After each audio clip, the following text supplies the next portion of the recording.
Black Star Network is here.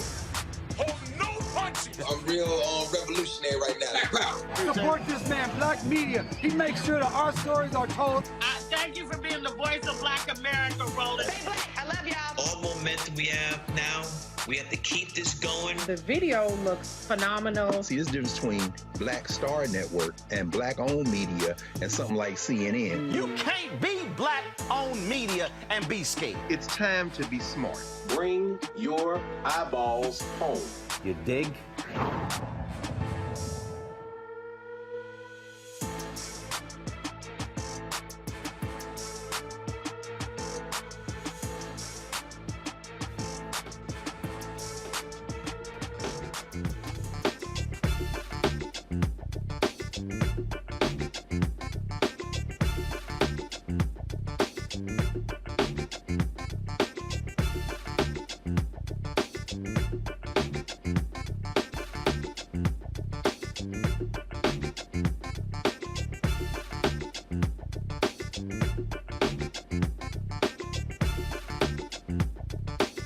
Today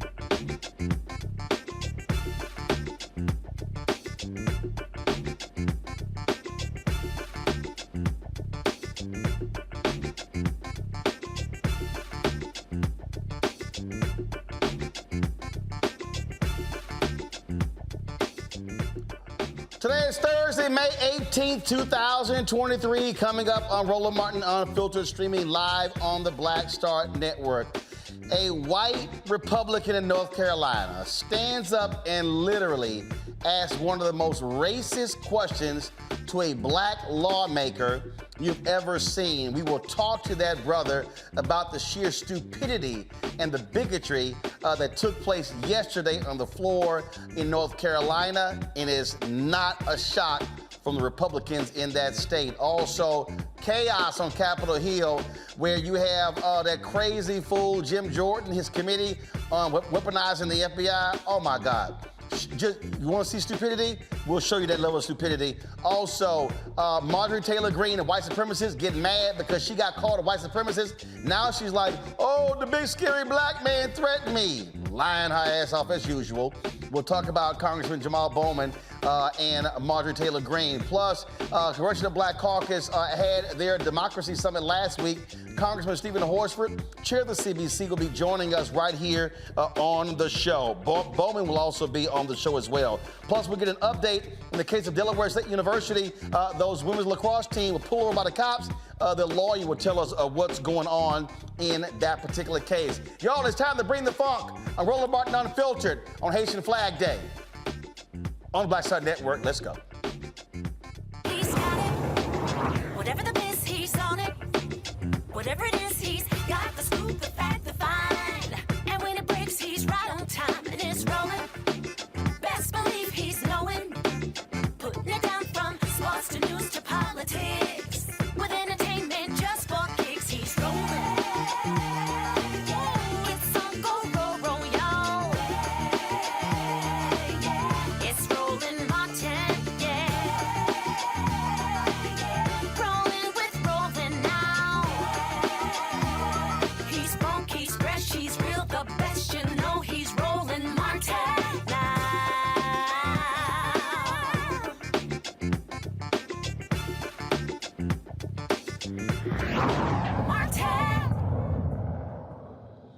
All right, y'all.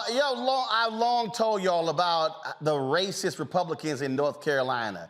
I mean, they have done everything they can to talk about disenfranchise and degrade black people. But we saw yesterday, again, that racism on display. This took place just yesterday on the floor in North Carolina. And folks, talk about just utterly ridiculous. I'm just going to play this. Okay, this is Representative Abraham Jones. He's interrupted by Jeff McNeely with this stupidity. Watch. Mr. Speaker, can I ask the representative a question? Representative Jones, does the gentleman yield to a question from the gentleman from Iredell, Representative McNeely? I absolutely will yield. Yes, he sir. yields. Representative Jones, I want to ask you the question is, I understand that you went into public school and you went to Harvard and Harvard Law. And the question, I guess, is, would you have been able to maybe achieve this if you were not an athlete or a minority or any of these things, but you were a student trapped in a school that the slowest, you know, in the wild, we'll say the slowest gazelle does not survive, but yet the herd moves at that pace. So the brightest child sometimes is held back. And don't we point of order. Gentleman may state his point of order. Okay, I'm hoping I wasn't the only one that got shocked by that comment, that the only reason you went to Harvard is because you were black and an athlete? No, I did not say that. I said, did that end up being one of the reasons? I do not know that. I asked him this. Right. I asked him this. Okay, all right. I don't mind answering. Gentleman doesn't answer the question. Sorry, I was reading the note here, so I didn't hear what was. I apologize, and I'll reframe. The gentleman from Iredell is no longer recognized. For what purpose, the lady from Wake, Representative Gill, rise. Representative Jones, do you still have the floor, sir, to debate? I was trying to wrap up. The gentleman has the floor to wrap up his remarks. I just want to say that I'm just going to say one thing. Harvard had 5 rankings for their students. 1, 2, 3, 4, 5. And when I graduated from Harvard, I was in rank 2. So I earned my place, and I did well. Now.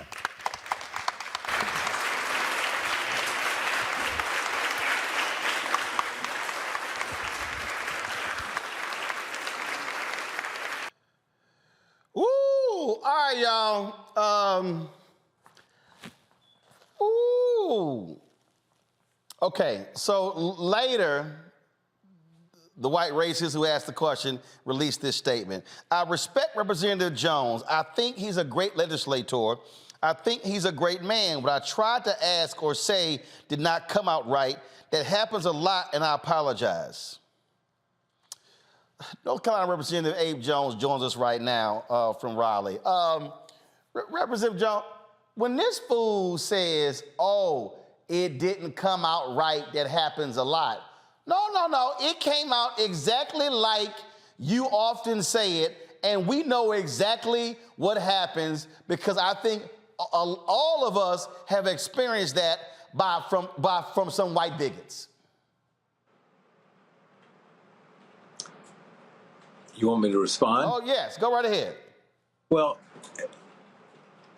Mr. McNeely shouldn't have said what he said. And I was offended. And I let them know that I went to Harvard not on an athletic scholarship, as was implied by his statement, or because of my race. I went to Harvard based on my academic achievements. And I was ranked pretty high when I came out of Harvard undergrad at level 2, which was right below level 1, which was the highest level. And then I went on to Harvard Law School. So I was simply taking exception to him implying that I was simply there because I was an athlete, and I was an athlete, and that I was a minority, and I am a minority, obviously a black man. But that's not what got me in, and that's certainly not what got me through and out and on to the law school. Well, here's the deal. You don't have to justify or explain away anything. And look, the reason I say we all been there, look, whenever I'm flying or going somewhere and a lot of white folks see me wearing Texas A&M gear or they see this Texas A&M ring I have on, they'll sit here and go, this is how they start. Oh, did you play football? Hell no. I had one person say, do you have a child who plays there? Hell no. Then they ask, are you a fan? No, dumbass, I'm a graduate. See, so a lot of, when they see somebody black going to a major school, it's, oh, you had to have played sports.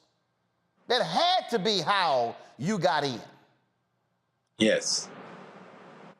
Yes. And I did play a sport, track, cross country, but that's not how I got in. In fact, I don't even think they knew that I was in sports when I got in. I got in because I was in the National Honor Society, and I had a very high average, and so they wanted me for my scholarship, not because I was an athlete, and not because I was black. So that was the point I tried to make, and I did make it clearly. And I resented what was said. However, I did accept Mr. McNeely's apology because I felt I wanted to be just as gracious and forthcoming as he was. So I did. That was sincere. I accepted. He gave it, and I won't judge it. I simply said I accept it because I wanted to make it clear to my seatmates and my colleagues that I was ready to move on, and I am.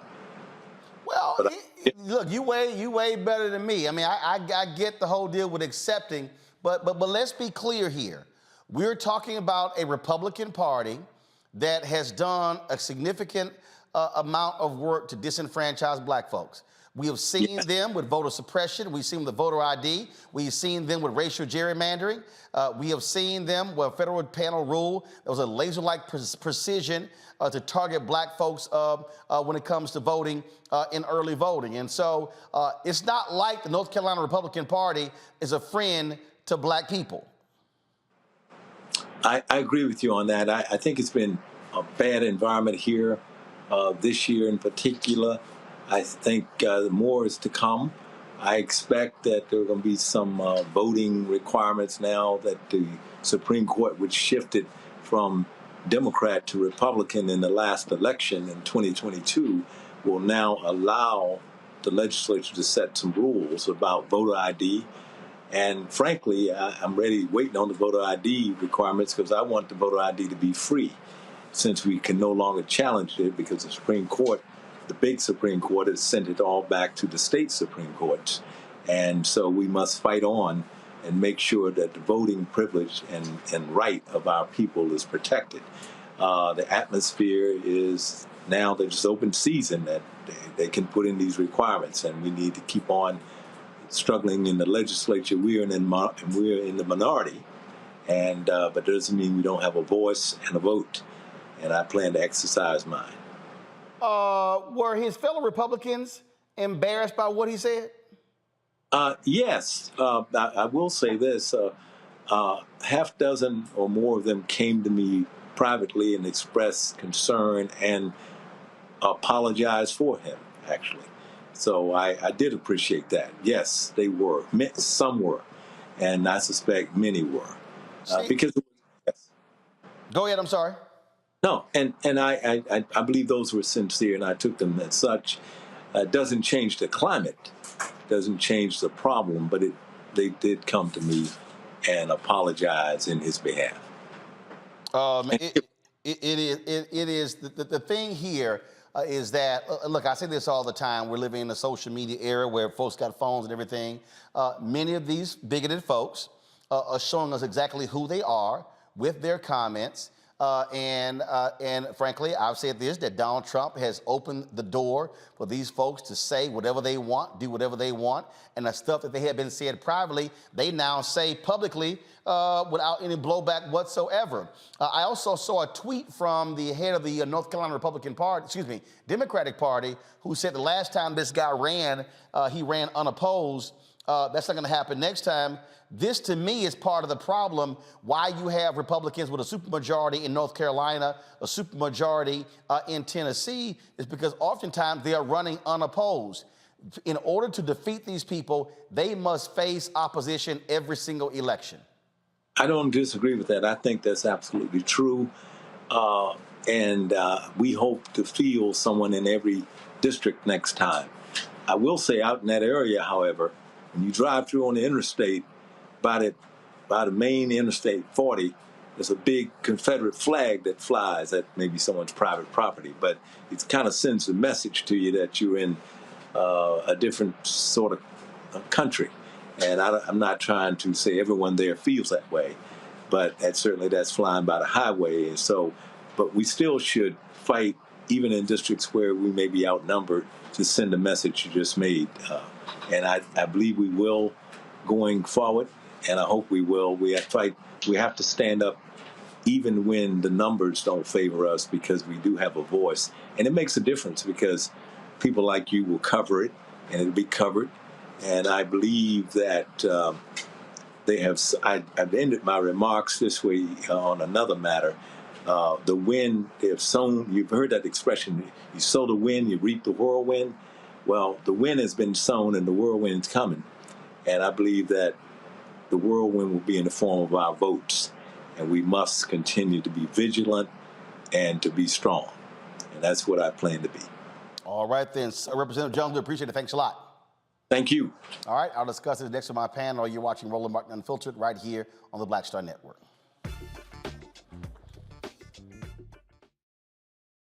Hatred on the streets, a horrific scene, a white nationalist rally that descended into deadly violence. White people are losing their damn minds. as an angry pro-Trump mob storms the U.S. Capitol. We've seen We're about to see the rise of what I call white minority resistance. We have seen white folks in this country who simply cannot tolerate black folks voting. I think what we're seeing is the inevitable result of violent denial. This is part of American history. Every time that people of color have made progress, whether real or symbolic, there has been what Carol Anderson at Emory University calls white rage as a backlash. This is the rise of the Proud Boys and the Boogaloo Boys. America, there's going to be more of this. Here's all the Proud Boys, guys. This country is getting increasingly racist in its behaviors and its attitudes because of the fear of white people. The fear that they're taking our jobs, they're taking our resources, they're taking our women. This is white fear.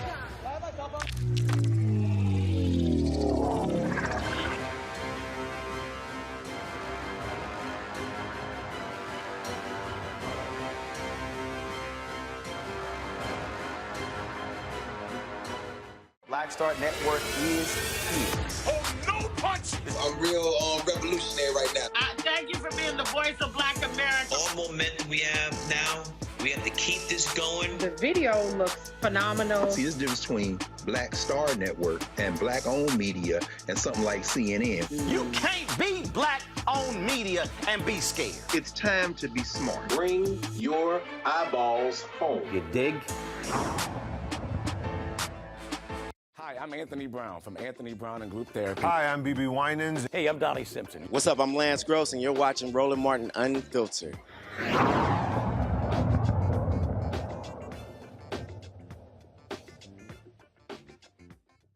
All right, y'all, welcome back. My panel, Greg Carr, Dr. Greg Carr, Department of Afro-American Studies, Howard University, joining us from D.C., Laura Victoria Burke, Black Press USA, Arlington, Virginia, Dr. Avis Jones-DeWeaver, political analyst, National Harbor, Maryland. Glad to have all three of you here. Ain't no way in hell, Avis, I would accept that bullshit apology. Me neither. He's bigger than all of us. I'm just going to put it right on out there. But here is the thing that's interesting to me about that observation from that person. A couple of things that I think is important that people understand. It's been estimated that some 43% of the white students on Harvard's campus got there through legacy admissions. Yep. So let's just put that out on Front Street, okay? In terms of the percentage of black students on Harvard's campus writ large, they hit a record number this year of a whopping 15%, okay?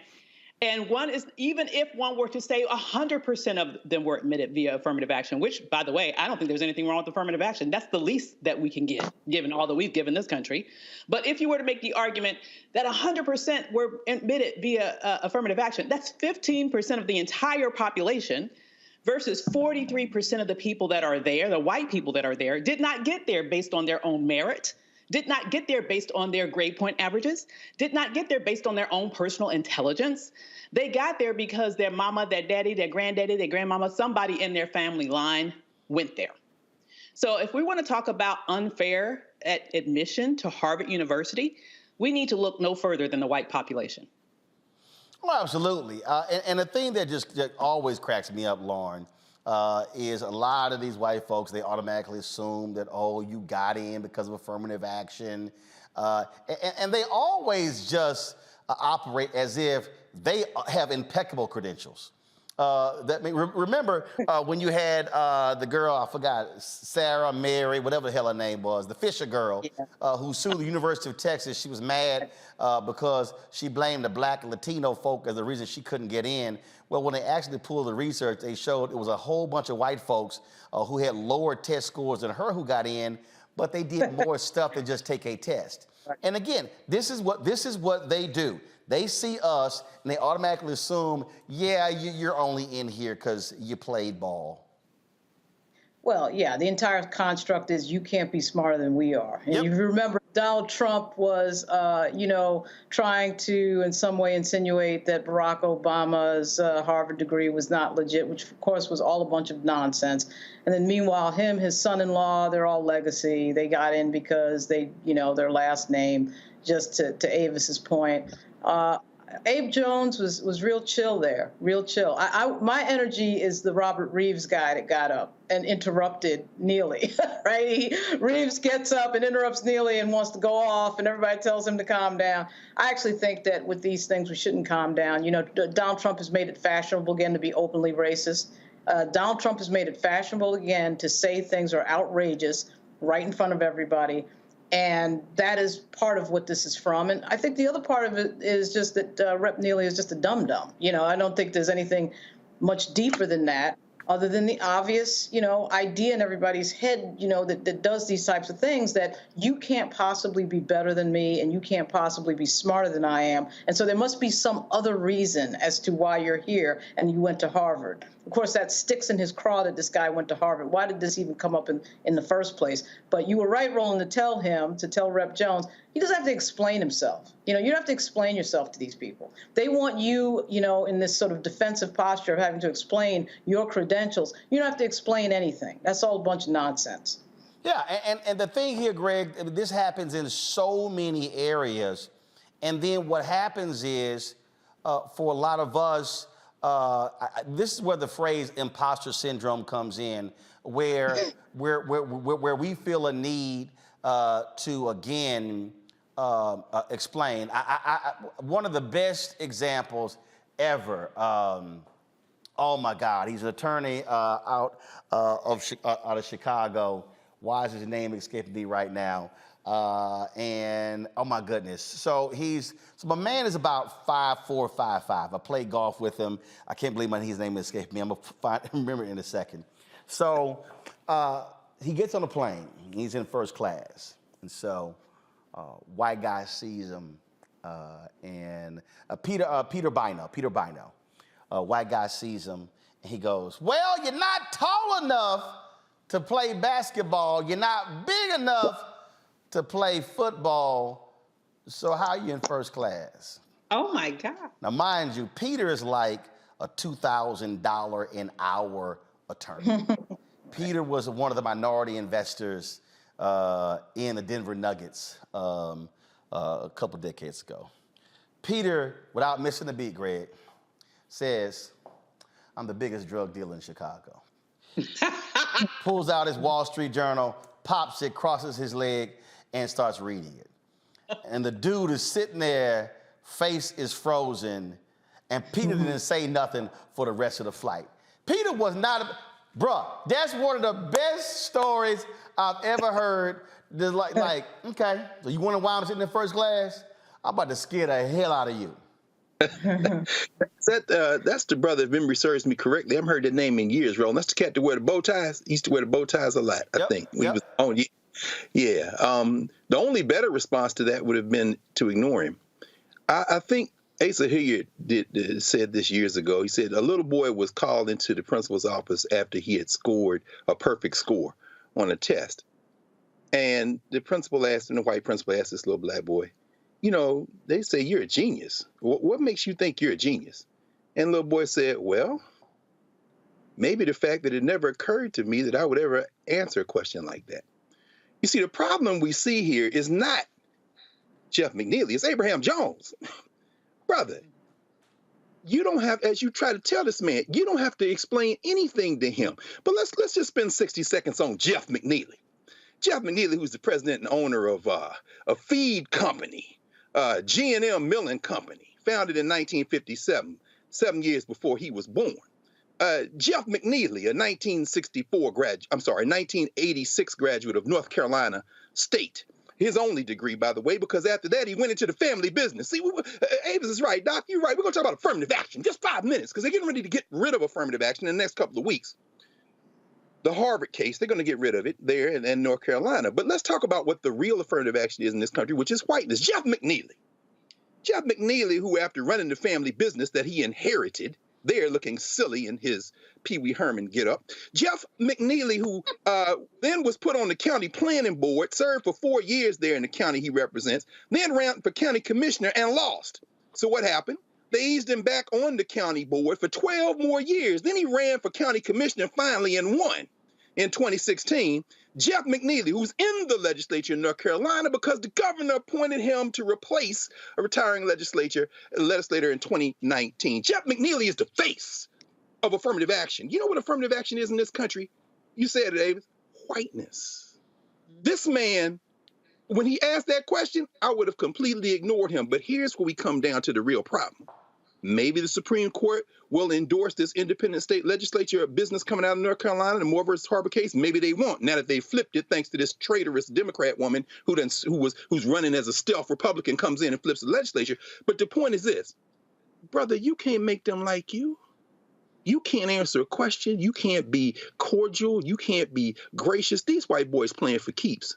You need to run over Jeff McNeely with both tires. This man is an absolute product of affirmative action, and his inherited business, with his son now running it, by the way, as vice president, inherited his political seat that he finally won after losing, keeping in park at the county commission till he could run again. He is the living definition of affirmative action. And unless you're going to say that to him, the best thing you could have done, brother, is like that little boy with the principal. Just kept your mouth shut.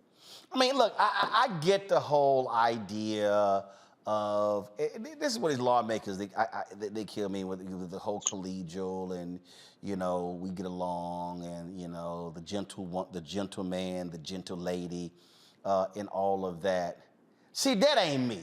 My ass petty. I'm petty. I'm just letting you know. I'm petty. Because, see, I would have used my time to ask that clown-looking ass fool, pull the video of this suit he got on. I would have straight up, no hose barred, lit his ass up.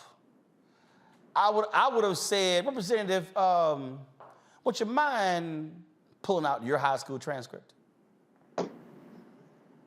I literally would have said, are you sad and offended that you didn't have the credentials to get into Harvard? That you had no choice? And then I would have said, you know, I find it interesting that you Republicans love to complain about elite universities, but you're wondering how I got into Harvard. I would have been petty. I'm just letting y'all know. Roe would have been real petty.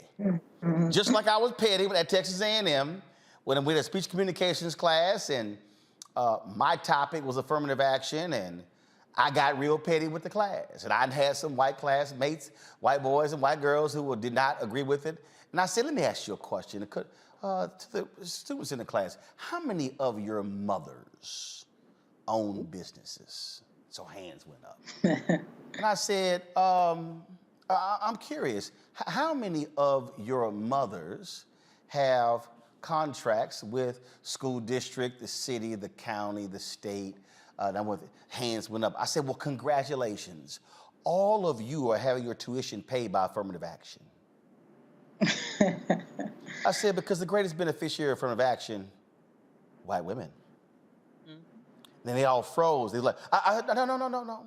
I said, facts are facts.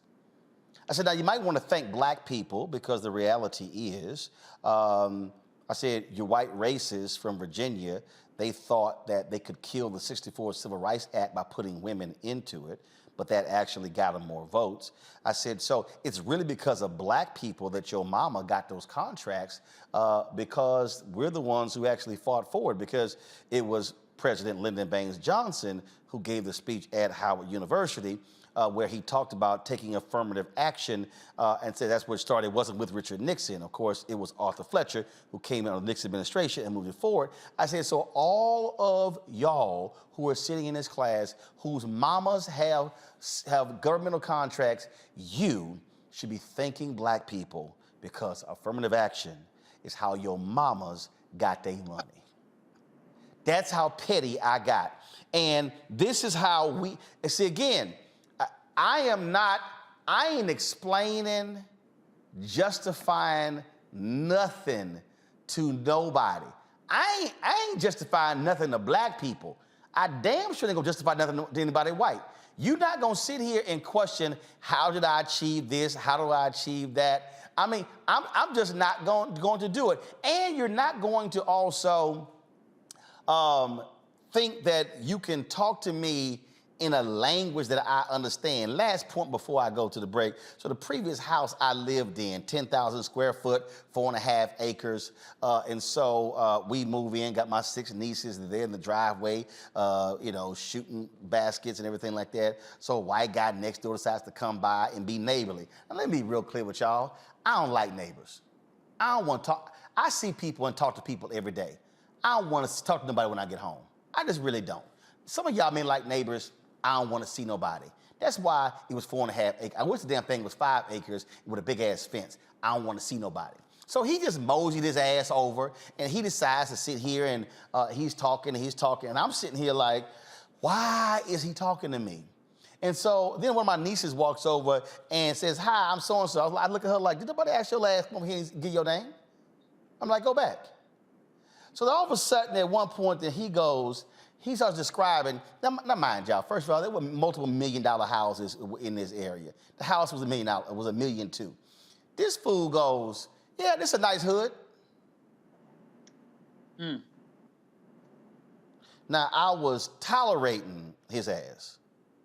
If y'all don't know me, and my family, staff could attest to this, when I'm through with your ass, you don't even exist.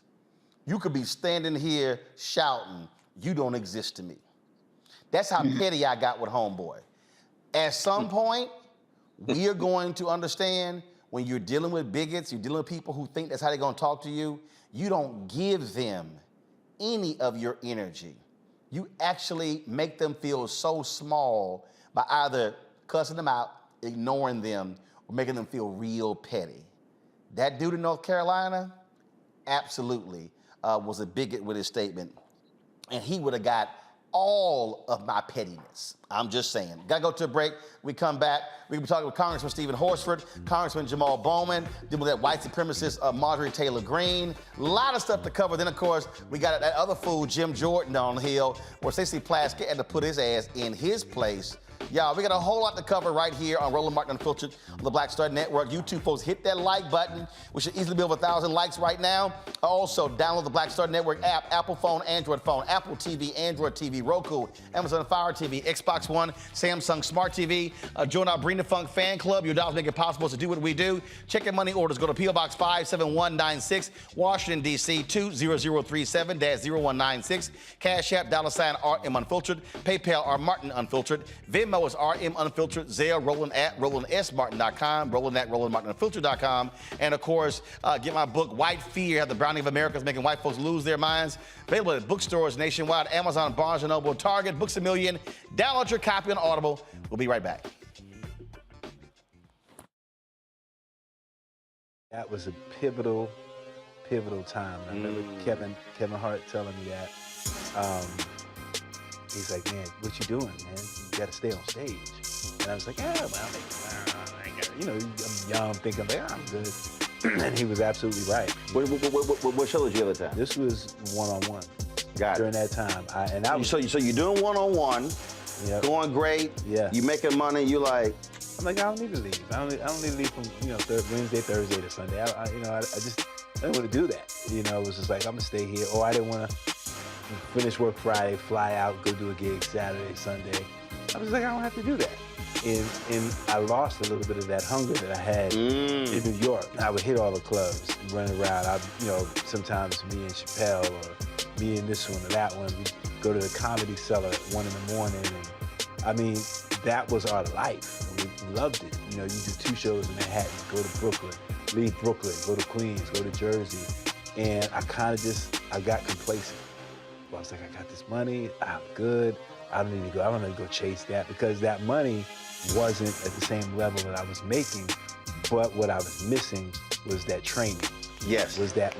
And it wasn't the money. It was the money. It was that's what I needed.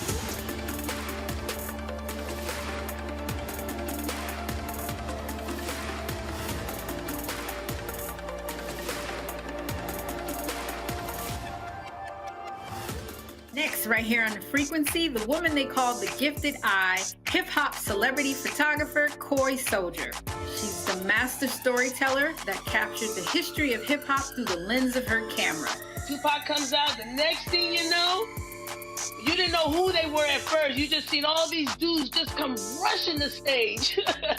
Then you realize Biggie gets a bottle of champagne, he pops it open, sprays it on the crowd, he drinks the bottle. Toy Soldier, the hip-hop celebrity photographer, joining me right here on the next episode of The Frequency on the Black Star Network. What's up? I'm Dr. Ricky Dillard, the choir master. Hey, yo, Peace World. What's going on? It's the Love King of R&B, Raheem Devon, and you're watching Roland Martin, Unfiltered.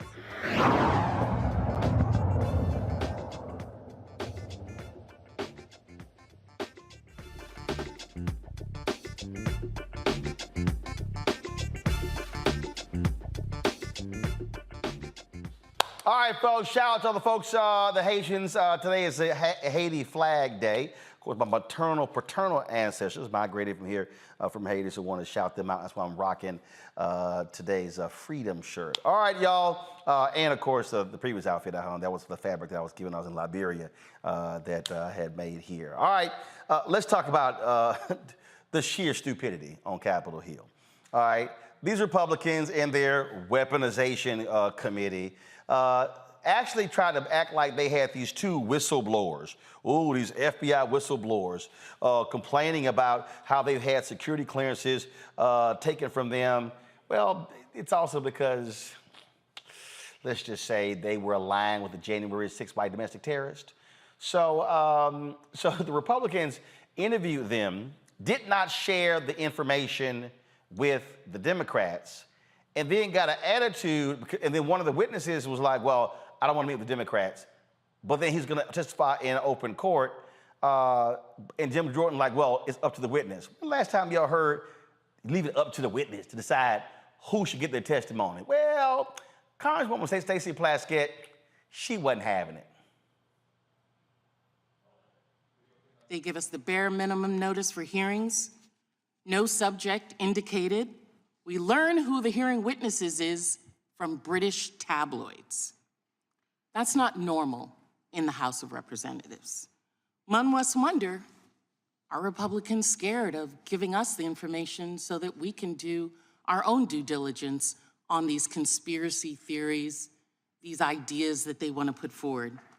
Indeed, today's hearing will be more of the same. Perhaps they're too far gone to realize that, in fact, this hearing is evidence, as if we needed any more, that MAGA Republicans are a threat to the rule of law in America. Less than 2 months ago, former President Trump, facing mounting investigations into his many alleged crimes, declared that, quote, Republicans in Congress should defund the DOJ and the FBI until they can come to their senses. And we all know that when Trump says jump, the Republicans in the House say, how high? So here we are, on Police Week, watching House Republicans jump to lay the foundation to defund law enforcement. My colleagues on the far right are on a mission to attack, discredit, and ultimately dismantle the FBI. This is defund the police on steroids. As part of their mission, my colleagues have brought in these former agents, men who lost their security clearances because they were a threat to our national security, who, out of malice or ignorance or both, have put partisan agenda above the oath they swore to serve this country and protect its national security. Just as a point of order, I understand, and we have been made aware from what you stated in your opening statement, as well as in a press conference earlier, that Mr. Allen did meet with you all and might have testimony that was transcribed. Neither, and I understand that he stated that he did not feel comfortable meeting with the Democrats. He's comfortable being here today in this open forum. We will be questioning him. Will you give us a copy of that testimony that was transcribed of your discussions with him? It'll be up to Mr. Allen. But you are in possession of them, aren't you? Sure are. So why would you not give them to us? Mr. Allen's a whistleblower, and he didn't want that to happen. He didn't want, but he's comfortable here in open discussion with us today. Sure is. You can ask him questions if you want. You don't share your information with the minority? Nope. The whistle. No, so you're not sharing information that you've obtained with the whistleblower saw what you did with Mr. Friend and others, the false information you gave the press, so much so that they had to issue corrections. The whistleblower doesn't decide that. The committee decides it. And we've decided. And you've decided that you're not going to share. Mr. Allen is here. You can ask him questions. And we can talk about the testimony, but right now you're not getting the testimony. Mr. Allen's here to testify. And you'll give us the testimony when? After he's left, or at no point in time, or when will we have that? That's only for the Republicans. Is that what you're saying? Mr. Chairman, the gentlelady did not state a point of order. The point of order was, will he be giving us the testimony of the witness that is here before us, and that you have information of that you are not sharing with the Democrats? Mr. Chairman, I move that I was indulging the ranking member. The gentleman from California is right. She's not stated a point of order. The 5-minute questioning time. So the point of order is I would like the testimony. I move that you give us the testimony of the individual. Move to table. Here. There's a motion been moved to table. Chair, we will call. So, Lauren, the thing here, these two so-called whistleblowers, former FBI agents Marcus Allen and Steve Friend, well, Allen's security clearance was suspended because he was unwilling to comply with rules and regulations. And that's really what we're dealing with here. And look, this is pretty much a joke from these Republicans. Look, the Democrats have been blasting them for their sheer stupidity. Debbie Wasserman Schultz, this is what she had to say to Jim Jordan and these nutcase Republicans. Mr. Chairman, it's my understanding that... Are you making a point of order? No, I'm asking you a question. Okay. A point of inquiry. Okay. It's my understanding that the minority in this committee under the rules is entitled to the same testimony, information, documents that the majority is entitled to. So, I mean, I'm not aware that you're able to withhold information from the minority that we would need to use to prepare for a... When it comes to whistleblowers, you're not. And I would just remind the committee, remind everyone, look, when it comes to whistleblowers, you are not. That's not right. It's shocking that the that gentleman... That is not right. It's shocking in that fact, the gentleman... You talk so much about the whistleblower and the impeachment. It's shocking that the gentleman from New York all of the information we had. When you were part of an investigation with an anonymous whistleblower. Mr. Chairman, these individuals Mr. Chairman, I can't hear 5 people at once. Could we have regular order? Mr. Chairman, Chair recognizes it's... I'm inquiring, and I was not... And I've told you that when it comes to whistleblowers, you are not entitled to it. That's at the discretion of Mr. Allen. Mr. Chairman, these individuals have been determined not to be whistleblowers. These are not whistleblowers. They've been determined by the agency not to be whistleblowers. Are you deciding that they're whistleblowers? Yes, the law decides. Did you not listen to Mr. Levitt's testimony? Did you not read the law? The law decides that they are whistleblowers. His attorney is asserting that they are whistleblowers. The gentlelady from New York, the gentlelady from New York has been recognized. The law has not determined they are whistleblowers. His attorney is just asserting that. Get Lauren. You know, where to begin, really. So this is just sort of complete clown time. What you're watching is a major Democratic Party devolve into just a circus of stupidity and clownery. Jim Jordan is just the second coming of Trey Gowdy. Trey Gowdy, who ran that complete BS Benghazi nonsense to distract everybody. This is all about making YouTube videos so that we can send a fundraising letter out later. So to make a YouTube video, you have to set up an idiot construct of something to get people outraged, to get your fundraising, going. And so you create this nonsense, you do a video. That's what they're doing with these hearings now every single time. They used to do it with Eric Holder all the time. And it's just out in the open. It's just really just out in the open. I was an intern on Capitol Hill back in the 90s. I cannot remember any sort of example of this that I've ever seen where the minority or the majority does not share the information. That's usually a standard committee rule for every committee in Congress. There's nothing exciting or crazy about that. Imagine, remember during the Brett Kavanaugh hearings, there was this big outrage about a letter that Senator Feinstein had that Charles Grassley didn't see, and the Republicans flipped out because they didn't have that letter and all of this. But what's really happening here is that Jim Jordan, of course, doesn't want to give the minority, the Democrats, the information, because of course they're going to go to the press and say this is ridiculous, because it is ridiculous. And then the press will be that much further ahead in reporting how ridiculous it is. So to pull off the nonsense, to pull off the ridiculousness, you've got to walk into the committee with nobody knowing nothing, and then surprise everybody and get everybody off guard. And nobody is fooled. Jim Jordan is a silly person. Everybody knows he's a silly person. And you can't, be this stupid and this crazy and get away with it in the open air and think you're fooling anybody. They're not fooling anybody. They're just wasting time. They're creating segments for Fox News. They're creating YouTube videos and then moving on to the next thing and thinking that people are fooled, and they're just not. Again, this is what happens, Greg, when folk don't vote, allowing these fools to get back in power. It's also what happens when you have Democrats in New York State who are stupid as hell, who gerrymander their districts so bad that they have Supreme Court rules against them. But that's also what happens when you have stupid Democrats who appoint Republicans to your state Supreme Court who issue those rulings. But these people are not ready for prime time, but people need to understand, if they think that this is light work, let that fool Trump get back into the Oval Office and see what happens. Well, Roland, this is the age-old dilemma, isn't it? This is what you've been preaching for years and throwing your full body in and full resources in, getting people involved. When Cliff and Latosha talk about the fact that black voting matters, that people should participate and need to work hard at that, this is what they mean. A couple of weeks ago on the Black Table, we had a conversation with David Pepper, who used to be the head of the Ohio Democratic Party, wrote a book called Laboratories of Autocracy.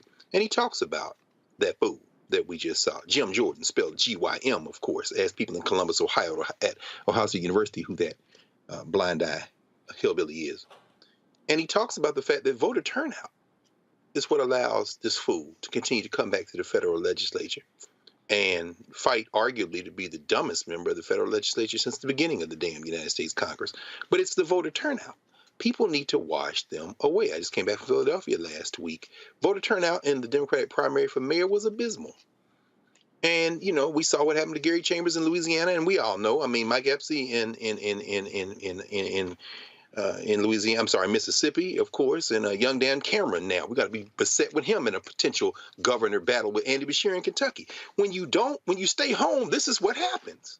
And, we're talking about people who have the ability to rule over our lives. As Lauren said, as you said, sis, this man doesn't pass any legislation. He's a fool. He's there raising money. And you can't beat him with logic because the hillbilly is what they love. And finally, I'll say this: on the day that we saw Nancy Abudu appointed to the 11th Circuit Court of Appeals and put it now at a 6-6 tie after Donald Trump flipped it with those Republican appointees, Joe Manchin flipped and didn't vote for her today. And when people say, well, none of this matters and stuff doesn't matter, if people had turned out, you wouldn't have to sweat Joe Manchin and Kristen Sinema in the United States Congress, and you wouldn't have to worry about whether Dianne Feinstein has another 10 years or 10 minutes left in her life. The fact of the matter is, when you don't go to the polls, this is the kind of foolishness we have to put up with. Oh, absolutely. And Avis, you see how these right-wing FBI agents, they all have infiltrated law enforcement, and these Republicans, we see what they're actually doing. And all of a sudden, they want to yell, defund the FBI, defund the ATF. And I'm like, Democrats, beat them over the head with that one. Yes, if Democrats had a backbone, they would. That's what's so frustrating to me, is that it's such easy pickings, such low-hanging fruit. to, point out the ridiculous hypocrisy of that, of individuals who obviously can't come up with an original thought to save their lives, using the same rhetoric that they pummeled Democrats with earlier with regards to a legitimate issue of police brutality against Black people. But at the end of the day, what we're seeing right now on Capitol Hill and what we will see as long as they have power, hopefully something will change in the next election, is this is just a clown show. Bring up the popcorn. This is Ringling Brothers, Barnum and Bailey in the people's house, because there is no desire there to pass any legislation. The Republicans don't give a damn about actually doing their damn jobs. They don't give a damn about that. They don't give a damn about the people they even represent. They really don't care. What they want to do, as Lauren rightly pointed out, is to use this as a fundraising mechanism so they can stay in power. And what they're trying to do is stay in power long enough. They're hoping to be able to retake the White House such that now they can push through more legislation that would be even more draconian than what they got through when Trump was in last time. Their whole point right now is to stall the reels of progress, because the first 2 years of President Biden's administration, he actually got a lot done, even though most people don't really know about what happened. Yep. A lot happened, okay? And their whole point right now is to gum up the system and to put on sideshows and clown shows and actually make clips and fundraising mechanisms so they can stay in power. So congratulations. That's what you get, once again, when you don't vote. There you go. You get a clown show. All right, folks, we'll be back. Roland Martin Unfiltered on the Black Star Network. When you talk about blackness and what happens in Black culture, we're about covering these things that matter to us, speaking to our issues and concerns. This is a genuine people-powered movement. There's a lot of stuff that we're not getting. You get it, and you spread the word. We wish to plead our own cause. Too long have others spoken for us. We cannot tell our own story if we can't pay for it. This is about covering us. Invest in Black-owned media. Your dollars matter. We don't have to keep asking them to cover our stuff. So please support us in what we do, folks. We want to hit 2,000 people, $50 this month, raise $100,000. We're behind 100,000, so we want to hit that. Y'all money makes this possible.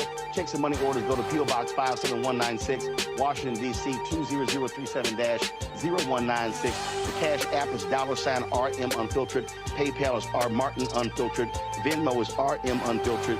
Zelle is Roland at RolandSMartin.com. On the next A Balanced Life with me, Dr. Jackie, we're talking about leveling up, or to put it another way, living your very best life. How to take a bold step forward that'll rock your world. Leveling up is different for everybody. I think we fall into this trap, which often gets us stuck because we're looking at someone else's level up journey, what leveling up means to them. For some, it might be a business venture. For some, it might be a relationship situation, but it's different for everybody. It's all a part of A Balanced Life. That's next on Black Star Network. This is Judge Mathis. What's going on, everybody? It's your boy, Mac Wild. Hey, what's up, y'all? It's your boy, Jacob Lattimore, and you're now watching Roland Martin right now.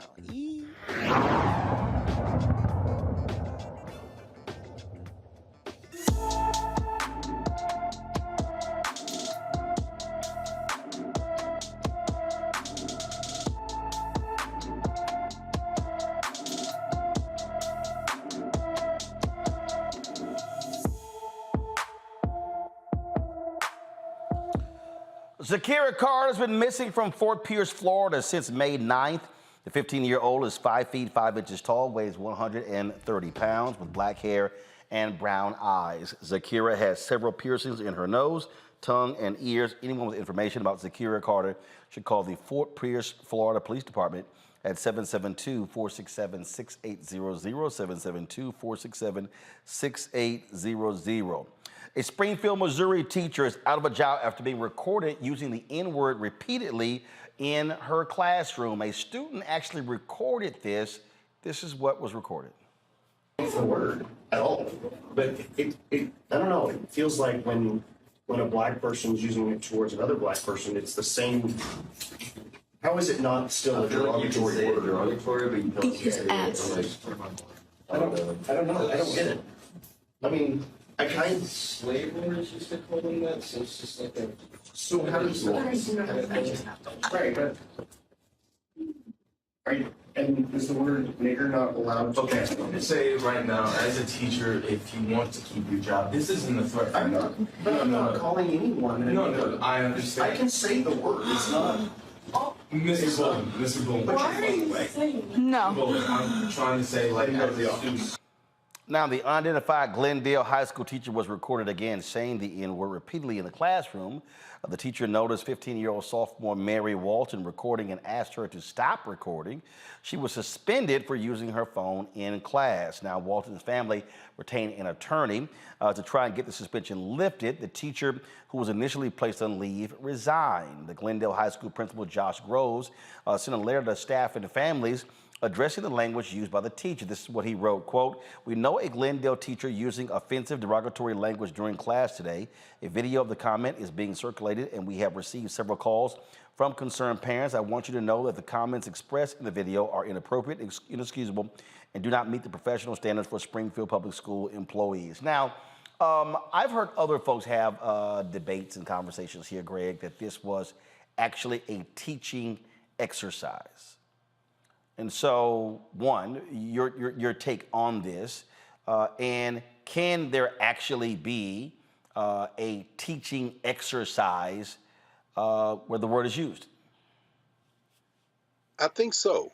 But context is everything. Yep. First of all, let me just say very quickly that the young person who recorded it was suspended for 3 days. And when you read the policy of that school district, it seems very clear that they don't want anything recorded. And so there's a problem there. The family apparently has retained counsel to try to get that suspension reversed, but then they got to go into their pockets for money. Schools and prisons are two places where the First Amendment doesn't necessarily operate the way it does in the rest of the world. And that's problematic. I wanted to say that first of all. But Roland, I tell you, man, I mean, on the one hand, you have folks with the N-word in literature, whether it be Mark Twain or Toni Morrison, whether you be Amiri Baraka or Tony K. Bambara, whether it be, you name it. Now, if you're doing read aloud in class, I mean, you're not going to probably do that at the middle school level or at the elementary school level, but what do you do with an 8th or 9th grade classroom?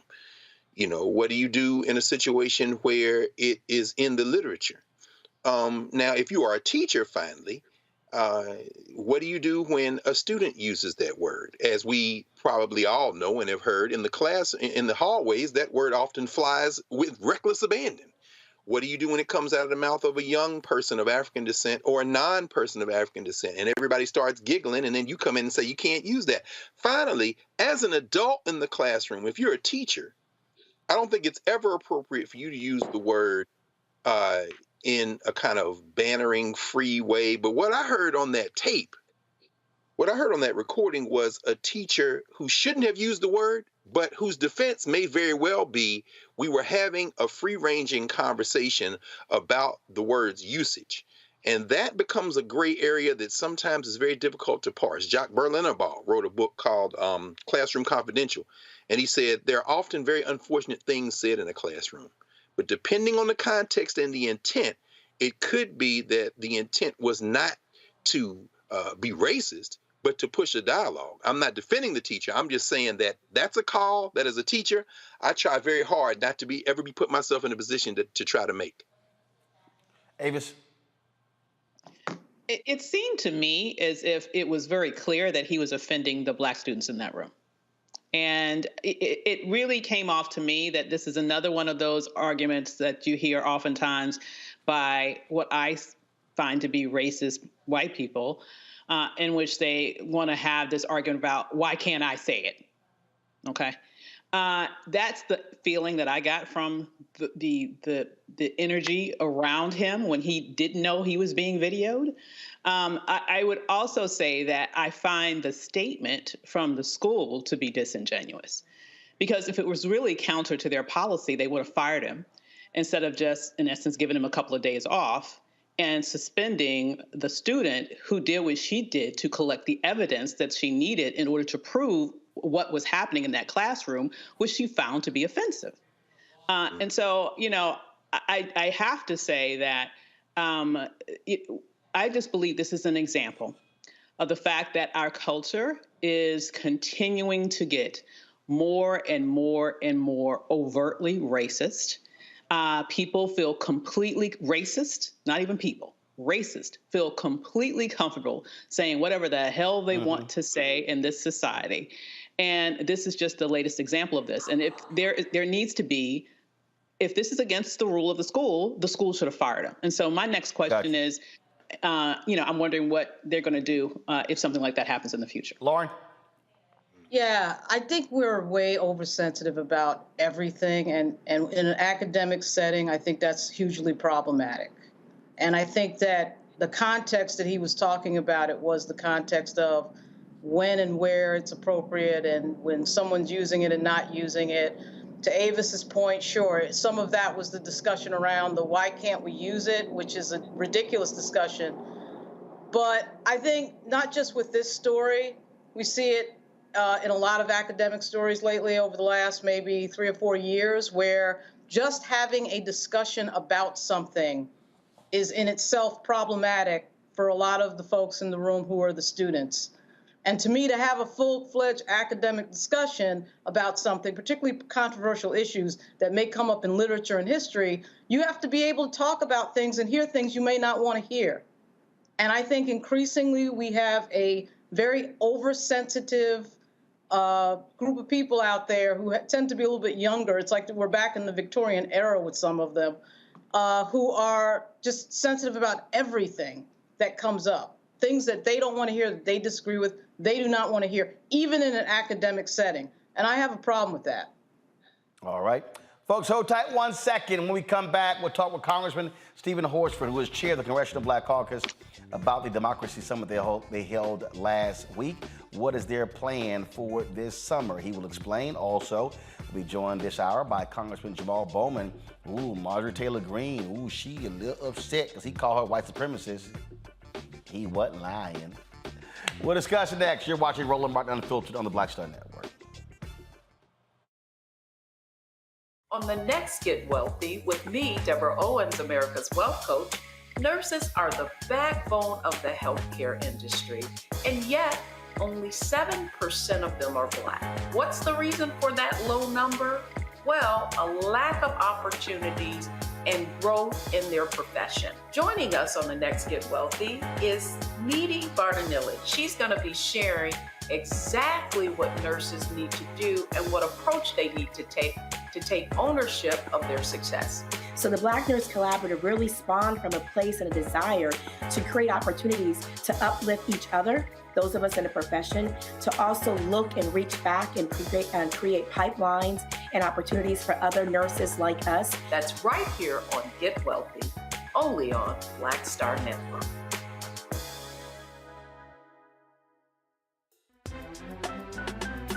I'm Faraji Muhammad, live from LA. And this is The Culture. The Culture is a two-way conversation. You and me. We talk about the stories, politics, the good, the bad, and the downright ugly. So join our community every day at 3 p.m. Eastern and let your voice be heard. Hey, we're all in this together. So let's talk about it and see what kind of trouble we can get into. It's The Culture, weekdays at 3, only on the Black Star Network.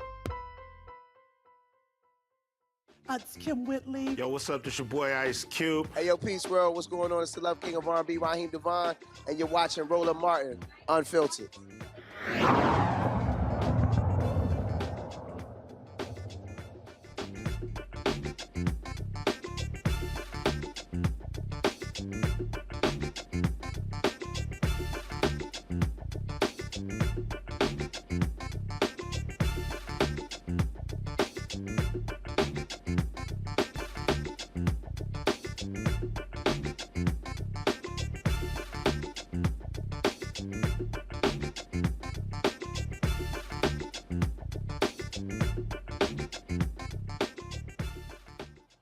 Last week, the Congressional Black Caucus held a Democracy and Race Summit on Capitol Hill to discuss the ongoing attacks on democracy by the Republican Party.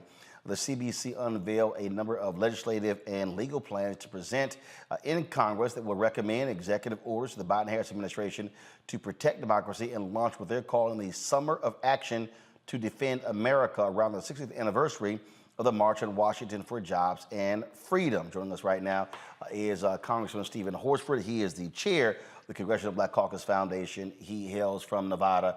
And yes, he is wearing the black and old gold of Alpha Phi Alpha Fraternity Incorporated. All right, Congressman, glad to have you on the show. This summit, talk about the legislative ideas that y'all want to present to the Biden-Harris administration. Well, great to see you. Thank you for having me on, Roland. The Congressional Black Caucus and our members, which we're now in our 51st year, we have 58 members. It's the largest number in our history.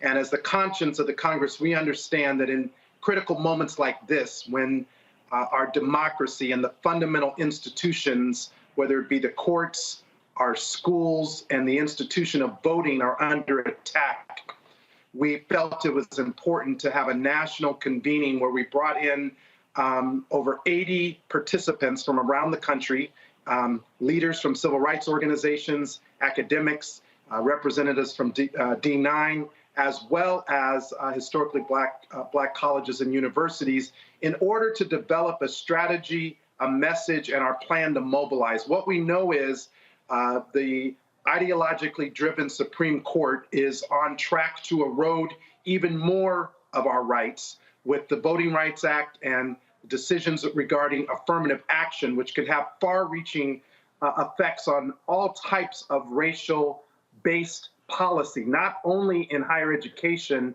but in contracting and in so many other areas. And so we did this convening, one, to help make sure all of our major stakeholders who are vested in protecting our democracy are on the same page and are getting the same information, that we develop this strategy around legislation, litigation, and mobilization so that we can go out and talk to our constituents this summer about the critical issues that are affecting their lives every single day. So you talked about this summer. What is that going to look like? What is it going to entail? So I'm so excited about this. In partnership with the Congressional Black Caucus Institute, the CBC will be doing really a summer of action all across the country. Our members, in partnership with local elected officials, black mayors, black county execs, black state legislators, as well as other stakeholders, will be meeting and convening in different communities. We're going to start in Charleston, South Carolina, of course, with Mr. Jim Clyburn.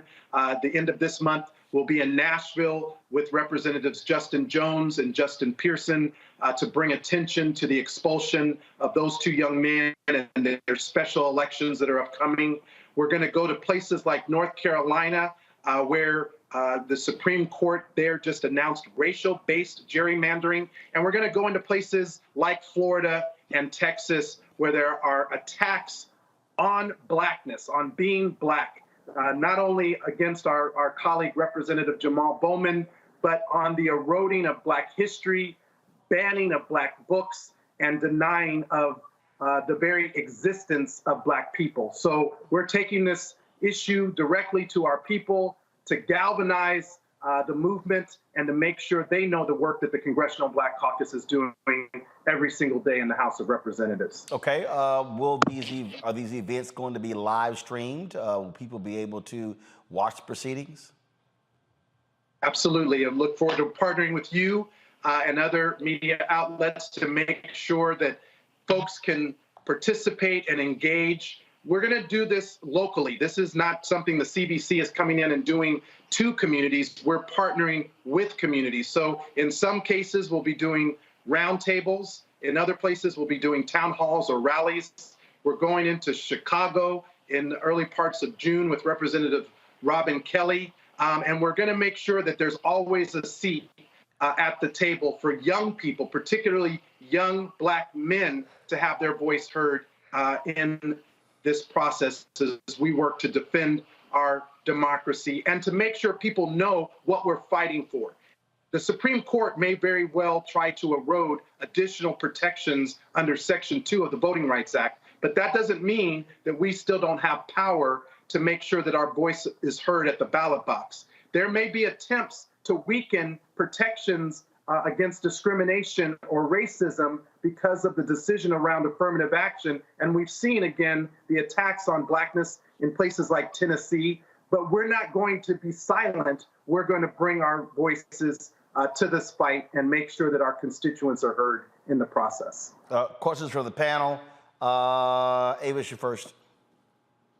Yeah, what do you see as the your desired outcome, your takeaway from this summer of action that you're planning? Well, most importantly, it is to galvanize the movement, which is led by the people every single day in our communities. Learning from the experience of the Dobbs decision, the fact that that decision, when it was announced, actually leaked by the Supreme Court, a lot of people didn't know what to do. There was no plan, there was no strategy, there was not a message. And so the Congressional Black Caucus, in partnership with the CBC Institute and other partners, understands it's important for us to be proactive, to give people accurate and real-time information as these decisions are coming down, and not only to focus on what the Supreme Court is doing, but also to talk about what's happening in states like Tennessee, like Florida, like North Carolina, like South Carolina, and to make sure people know what their power is in helping to change it. The reason that Representative Justin Jones and Representative Pearson were able to be reappointed to their position that they should have never lost is because of the galvanizing support from the community on their behalf. And we want everyone to know that the Congressional Black Caucus stands with them, and we stand with every community that is under attack because our democracy is under attack. Our very existence and survival as Black people is under attack, and we're not going to be silent about it. Lauren? Chairman Horsford, great seeing you. So the meeting that you had last week, the staff, the senior staff was not in the meeting. So I'm curious, I guess I'm asking this as a former congressional staffer. I'm curious, like, why that was, because typically when the staff is not in the room, all the after action planning doesn't get done because the staff needs to be there to know what that after action planning is. So I guess I'm asking two things. One, why keep the staff out? And two, what exactly is the plan? It sounds a little bit performative to me. Push back on me if you want to on that, but it sounds a little bit like a PR thing when you talk about the two Justins, et cetera, and so on. Is it a legislative plan or is it just an amplification plan? And is the staff going to be involved in that moving forward? Thanks a lot. First one, great questions. And there were staff in the room, to be clear. The Congressional Black Caucus is fully staffed, and they were participants throughout the entire day. And they're the ones who will actually make sure that all of the CBC staff and our partner affiliate agencies, the Institute, the Foundation, and our other organizations are working hand in hand. There are more details about the work that we're doing with Summer of Action because of compliance and ethics approval. I have to be careful about what I announce, but I will tell you this. It is not performative. In fact, we're working to develop boot camp organizing in every community that we go to in partnership with those elected officials and the Congressional Black Caucus member. For example, as you know, we have an annual boot camp where we bring organizers from across the country into DC. We're going to take that same model and embed it in individual communities. Why? Because we don't want this to just be a one-off event, one day. We actually want to seed and invest in the community with organizers who can help keep the work going around voting, around protecting our schools and our children's right to an education, making sure that people know what their rights are around voting and the decisions that are coming down either by the U.S. Supreme Court, state legislatures, or other local bodies like school boards. So this is absolutely about the work on the ground that's necessary and it's being led by our members and in partnerships with a lot of other organizations. Greg? Thank you. Thank you, Roland, and thank you, Brother Chairman. Good to see you, Fred. A couple of things. I looked at the principal guests in attendance, and maybe I missed, and I'm sure maybe there was somebody in the room, perhaps academic, who came from HBCUs. But since obviously a lot of this work is going to be taking place behind the cotton curtain, I would just encourage you as folk going to those southern states in particular to draw on the academic expertise, and particularly on the notion of exclusion of history and all this, on not only K-12 folk in those cities and in those places, but in that HBCU faculty, which as far as I'm concerned is the great untapped resources. And among those attendees, I saw several friends of mine who are really not connected with those folks. So the same academics seem to be getting invited to the meeting. But that in mind, I want to just follow up with what Lauren asked. Legislation, litigation, and mobilization. In that framework, how do you see this differing from previous iterations and work? We know that we beat the bushes. We're out there organizing, trying to get the voter turnout hasn't surged. What can we learn from previous iterations of the CBC? I'm thinking about now the 1960s and 70s. What can we learn from that and apply that today so that this might be different than the last cycles where we've tried to really kind of get folk together to fight back? Professor, good to see you. Two things. The summit was just an initial meeting, and while we did do the best that we could to invite as many people into the process, I'm sure there are other people that should have been in the room, and we'll work hard to make sure we continue to improve that in the future. But let me also say, we heard from representatives from Professor Kimberly Crenshaw. We had former Attorney General Eric Holder, our own members that were providing updates on the legislation that we've already been working on around voting rights, around preservation of Black history, and other efforts to make sure that we are protecting these fundamental rights.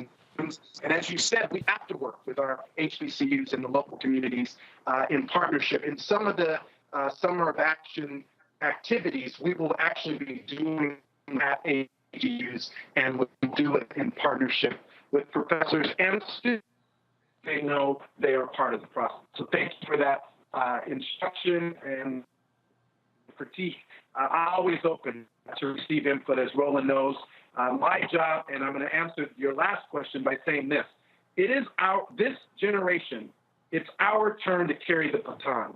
It's the generations before that were able to get the Voting Rights Act, Civil Rights Act, the Fair Housing Act approved, and now it's our generation to make sure not only do we preserve those rights, but that we advance and enhance them going forward. We know that they're under attack.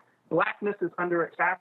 Our very existence and survival as a people, whether that's from gun violence, from police brutality, from poor economic conditions, and that is why the Congressional Black Caucus exists, to advance and make rights to these freedoms are not, and we carry to the next generation. All right, Congressman Stephen Horsford, we surely appreciate it. Thanks a bunch. Look forward to seeing what is next. Thanks a lot.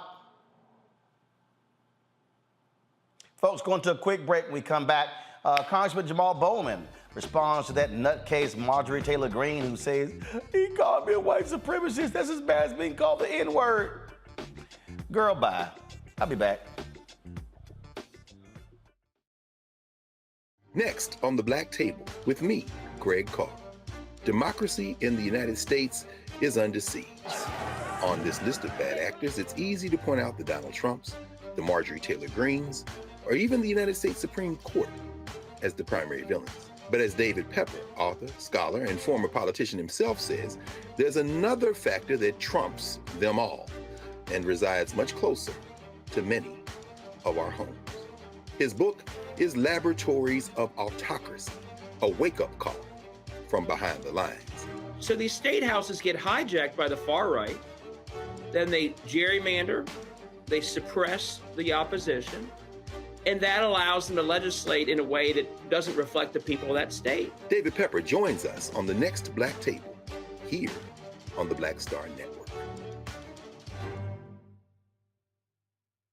Next, right here on The Frequency, the woman they call the Gifted Eye, hip-hop celebrity photographer Coy Soldier.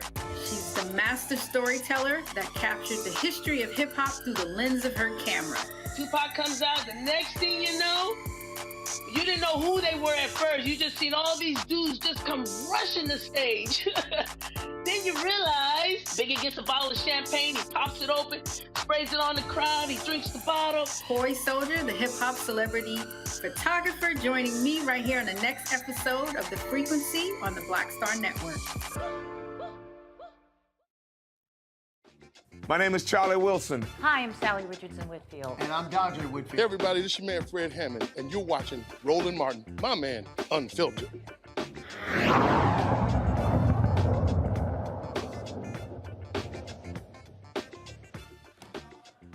All right, folks, yesterday, after Republicans blocked a bill that would expel George Santos, that lying fool went on the steps of the Capitol, held a news conference, and then he was followed by the other liar, Marjorie Taylor Greene, and Congressman Jamall Bowman.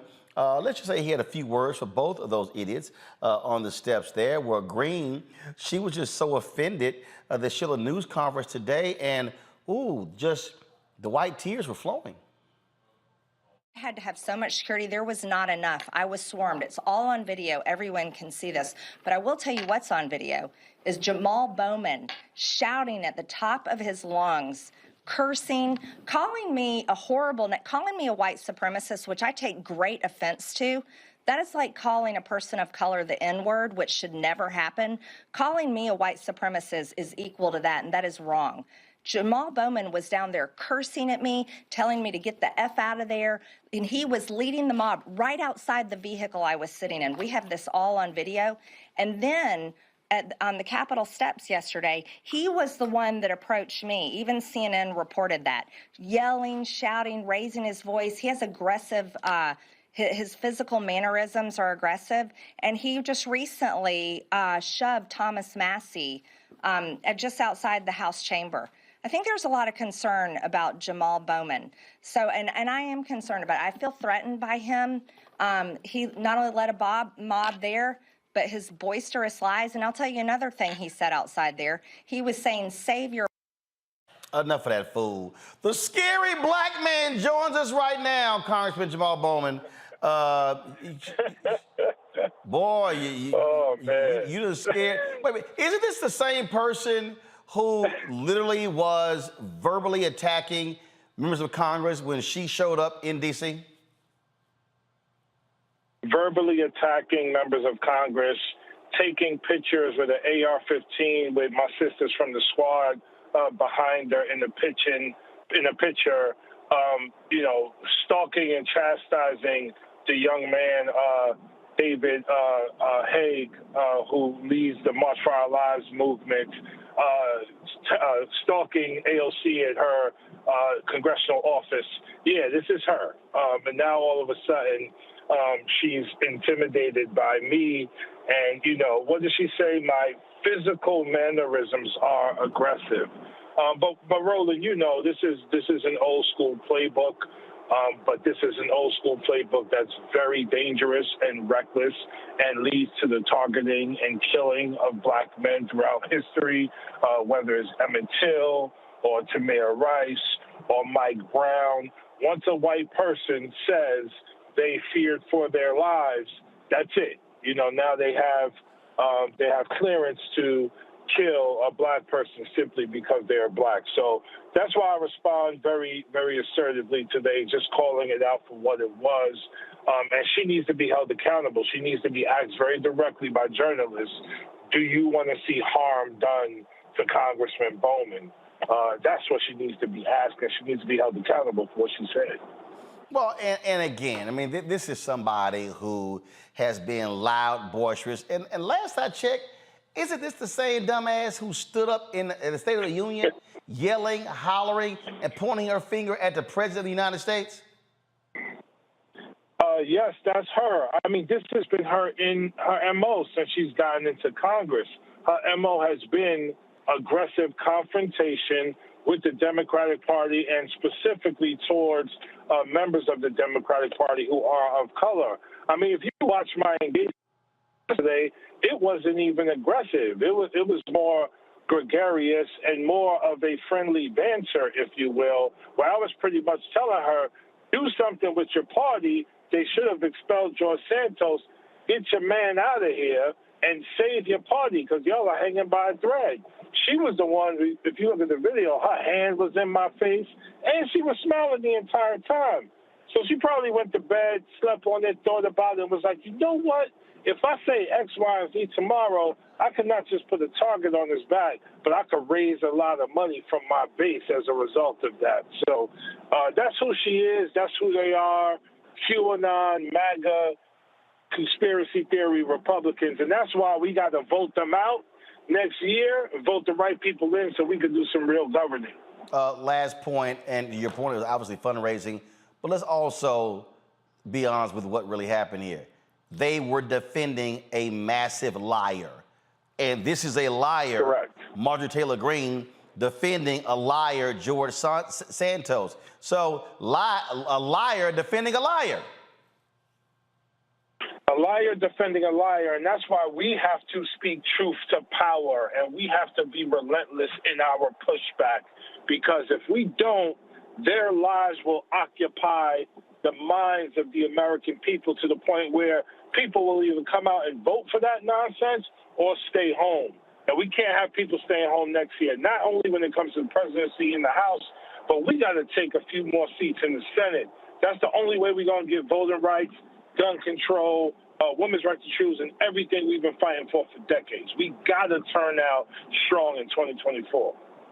Indeed, Congressman Jamall Bowman, we certainly appreciate it. Thank you so very much. I guess she wants you to walk around with a teddy bear in the halls of Congress because you're just too vocal.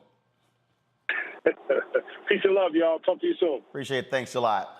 Lauren, look, this is a drama queen. She's also an idiot. That's what she is.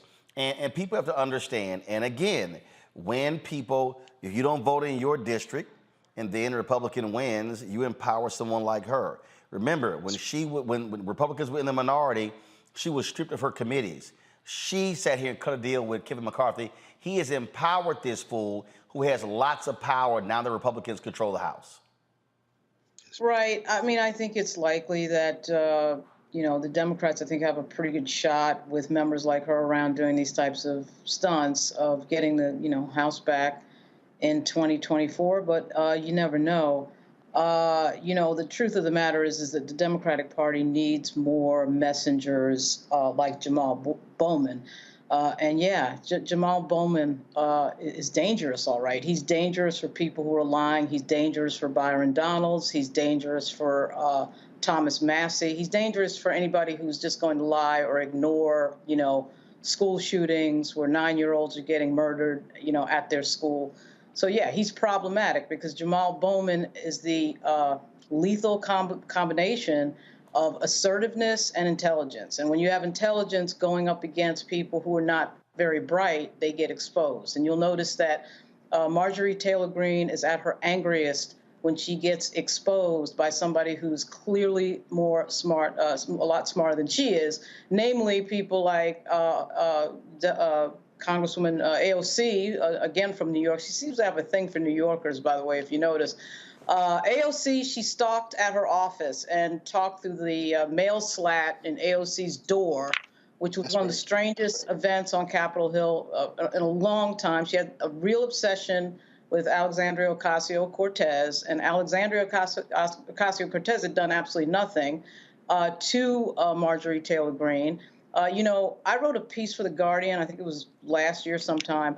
There was a legitimate and very persistent concern that one of 3 members of Congress was going to bring a firearm onto the floor of the House. And at the time, there were metal detectors up because Speaker Pelosi at the time had installed metal detectors. One of those 3 members were Lauren Boebert, Madison Cawthorn, and Marjorie Taylor Greene. That they were going to bring a firearm onto the floor of the House. That's where she stands. Another example, right. It's like Jim. No governance, no nothing, just stunts all day long. All day long. Here's the deal here, Greg, that we have to understand, and that is, to Lauren's point, Republicans, they have their firebrands. They go out there, they yell, holler, scream, and whatever, but they also drive their base. Democrats like to be all nice and more gentle. No, sometimes you got to call folk out and light that ass up. You're absolutely right, Roland. And, you know, this is a hard one for me because I like Jamall Bowman. Every time I've seen that brother, he's affable, he's good-natured. You know, Byron Donalds, who's a huge clown, literally and figuratively. Even when he's clowning Byron Donalds, he got a smile on his face. But let me be very clear about this. And he said this on the steps of the Capitol in the wake of this woman doing what she did. She put a target on his back, man. She put a target on his back. She's weaponizing. You know, God forbid anything happened to him. But this, it was right behind my teeth. I paused. So let me just say it another way. Marjorie Taylor Greene with her home gym, neighborhood gym look, and her WWF couture looking like Ric Flair on the floor of the National Legislature with her arms out. God only knows what this beast does, roaming around with whoo in her mind. She put a target on that brother's back. Do you understand what it means when you say you're threatened by a black person? AOC, you say, Lauren, I mean, she don't wear a buck dripping wet, but even she came up behind him and said, bro, she's not worth it. She had a smile on her face because what she's signaling is kill him. I mean, it's all jokes aside. This goes back to even Abe Jones. We got to punch these crackers in the face. Oh, that came out of my mouth. It was right behind my teeth, and it came. Let me pause. We have to take very seriously the fact that they are weaponizing. It isn't just about voting, although it's about that. It isn't just about mobilizing. This is about deputizing every person in the country to say, harm this man. The nicest guy, like say, bright, but hey, if I take you down, it's because I feared for my, this is the I feared for my life rhetoric. We laughing, but let's take this very seriously. She put a target on Jamall Bowman's back. And my response to that finally is this. We need to put a target on their backs. Break their damn backs. What the hell is wrong with us? You can't make peace with these people. It was a reason I asked Representative Horsford about what you've learned from history. This is the 1850s. They're 5 seconds short from starting to cane people on the floor of the damn national legislature. They are ready to kill people. And in fact, they are killing people. And what are we doing? Trying to make nice. Hell no. Is it going to take somebody getting killed for us to finally say, let's dance? Avis, folks better understand these Republicans, they are extremely dangerous because they are absolutely in bed with white supremacists. I got about 60 seconds to go. Well, I just have to say amen to Dr. Carr. I mean, he was right on the money. And, you know, it's interesting. He calls her Ric Flair. I think of her as He-Man, but the situation is the same. Okay. She uses violent rhetoric all the time. And this was a very shrewd way of her to say, this big black man threatened me. And we know who she is speaking to. This is a party that appeals not only to white supremacists, but to violent white terrorists. And that's exactly who she was conjuring up with those comments. Absolutely, absolutely. So, all right, folks, got to go to a break. We come back, going to get an update on this case out of Delaware State. Remember where the women's lacrosse team was pulled over by, again, these racist cops? It keeps happening, but you know how it is. To be black in this country, it is what it is. And so we'll talk to the attorney for 25 of the 27 folks who were on that bus. If you're also on YouTube, hit the like button, y'all. Why am I asking y'all to do this? I see all y'all on here, nearly 3,000. You comment like crazy. Why don't we have as many likes? Impacts the algorithm. So please hit the like button. If you're watching our app, please share your comments as well in the OTT app. Speaking of the app, download the Black Star Network app, Apple phone, Android phone, Apple TV, Android TV, Roku, Amazon Fire TV, Xbox One, Samsung Smart TV. Also, watch us on Amazon News. If you go to Amazon Fire, all you got to do is go to Amazon News. You can watch our 24-hour streaming channel on that particular platform. We appreciate that. Also, if you want to join our Bring the Funk fan club, send your check and money orders to P.O. Box 57196, Washington, D.C. 20037-0196. Cash App, $RM Unfiltered. PayPal, R Martin Unfiltered. Venmo is RM Unfiltered. Zelle, Roland at RolandSMartin.com. Roland at RolandMartinUnfiltered.com. Shout out to Yvette Tingo, Smiley, Mason Moulton, Earl, also Joseph Lagarde, Marilyn Platinum, Kevin Whitehead, James Smith, Helen Smith, Greta Castro, Jackie Kinkle, Mark Grant, Ronald Mitchell, Tina Winston, Preston, LP McIntyre, Shafar Flowers, Robert Davis, Ed Kirk, Frank Williams, Shakori Richardson, Cynthia Wilder, Reginald Campbell, Michael Norris, Erica George, Kenneth, let's see, Black Knight, John Perrin, Theodore Green, Angela McKinney, Abdullah Shuab, Cherry Jackson, Chandra, Laverne King, Leola Yarbray, Janice, Christopher Wilson, as well as Denise Hardy, Shavian Sars, Clarence Chappelle, Michael Potts, Walter, Randy Faison, Andre Wilson, Mark Abrams, Marvin Hunter, Orrin Leary, Vincent Bush, Chantel, Crystal Handy, Wanda Bennett Gould, for all contributing to our show. And be sure to get a copy of my book, White Fear, How the Browning of America is Making White Folks Lose Their Minds. We'll be right back.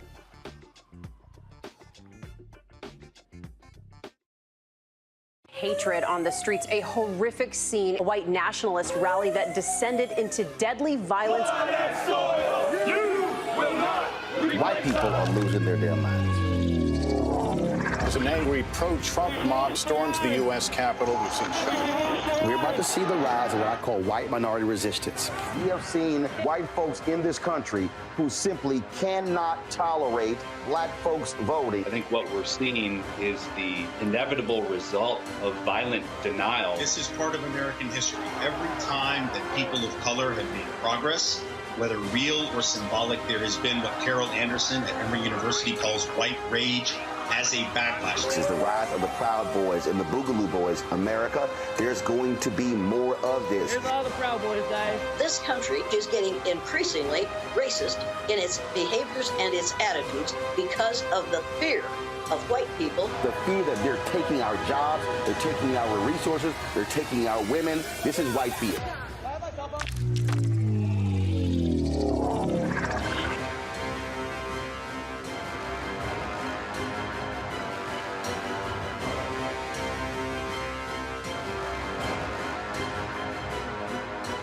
Black Star Network is here. Oh, no punch! I'm real revolutionary right now. Thank you for being the voice of Black America. All momentum we have now, we have to keep this going. The video looks phenomenal. See, this difference between Black Star Network and black-owned media and something like CNN. You can't be black-owned media and be scared. It's time to be smart. Bring your eyeballs home. You dig? Hey, I'm Cupid, the maker of the Cupid Shuffle and the Wham Dance. What's going on? This is Tobias Trevelyan. And if you're ready, you are listening to and you are watching Roland Martin Unfiltered.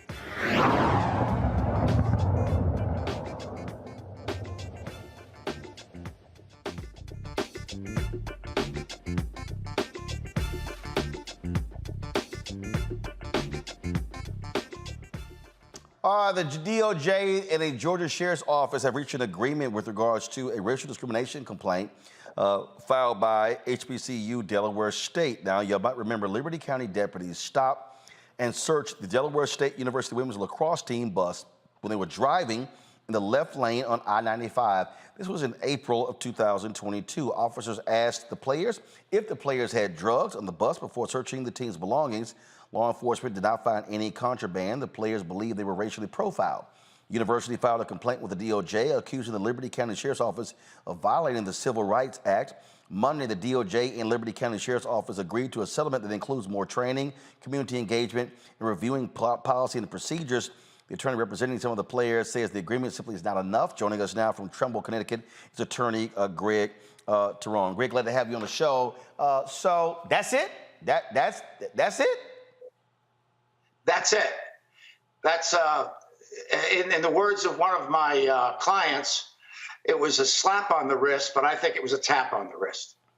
You represent 25 of the 27 folks who were on the bus, correct?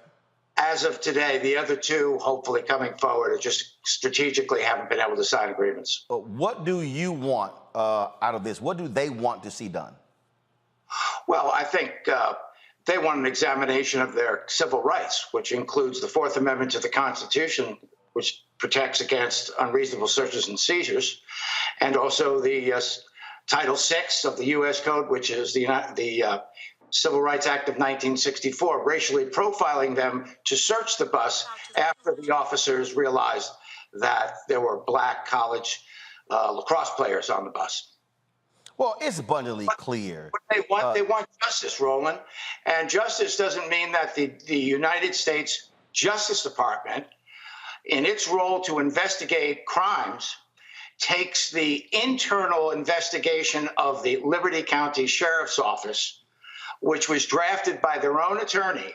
They took that as the facts in the case and decided not to go ahead with an investigation. So the first thing we want, and we should have, and the people of the United States of America should have, is a thorough investigation by the Justice Department rather than taking the sheriff's internal report for the truth of the facts. Well, I mean, it's no doubt this was racial profiling. I mean, this ain't hard to see. I mean, why else would you pull him over in this bogus, explanation, and then, asking the driver, was he on drugs? Did he have drugs? I mean, come on. Well, the facts are very important, and the sequence of the facts are very important.